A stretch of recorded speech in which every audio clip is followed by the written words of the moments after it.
Kottarakkara കടയ്ക്കലിലെ NFS ഗോഡൌണിൽ ക്രമക്കേട് കണ്ടെത്തിയതിനെ തുടർന്ന് 4 സപ്ലൈകോ ജീവനക്കാർക്ക് സസ്പെൻഷൻ കിട്ടി. സ്റ്റോക്ക് ഇൻചാർജ് അരുൺകുമാർ, സെയിൽസ് അസിസ്റ്റന്റായ VB ബിജു, ഷീലരാജ് എന്നിവർക്ക് എതിരെയാണ് നടപടി. ദക്ഷിണ മേഖല റേഷനിംഗ് ഡെപ്യൂട്ടി കൺട്രോളറാണ് നടപടിയെടുത്തത്. കൊട്ടാരക്കരയിൽ നിന്ന് AV ജയശങ്കർ ചേരുന്നു.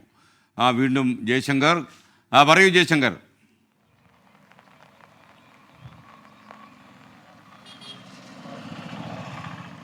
SKN വലിയൊരു തട്ടിപ്പ് ആണ് ഇവിടെ നിലവിൽ റേഷൻ ഓഫീസർ കണ്ടെത്തിയത്. ഈ ഗോഡൌണിലെ അരി നിരന്തരമായി കുറയുന്നതായി ഒരു പരാതി ലഭിച്ചു. അതിൻ്റെ പിന്നാലെയാണ് ഈ ദക്ഷിണ മേഖല റേഷനിംഗ് ഓഫീസർ ഇത് വിഷയവുമായി ബന്ധപ്പെട്ട പരിശോധന നടത്തിയത്. ഈ പരിശോധനയിലാണ് പച്ചരി, കുത്തരി ഉൾപ്പെടെയുള്ള അരിയുടെ സ്റ്റോക്കിൽ വലിയ കുറവ് കണ്ടെത്തിയത്.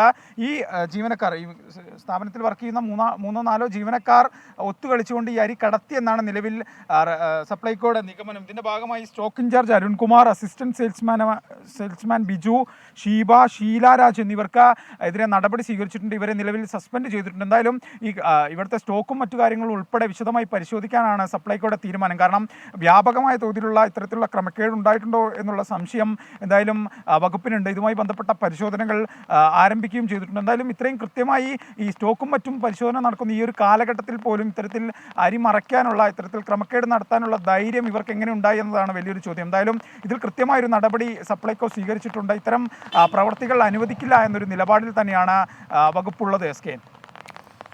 Okay, thank you. നമുക്കിപ്പം ചേർന്നത് AV ജയശങ്കർ.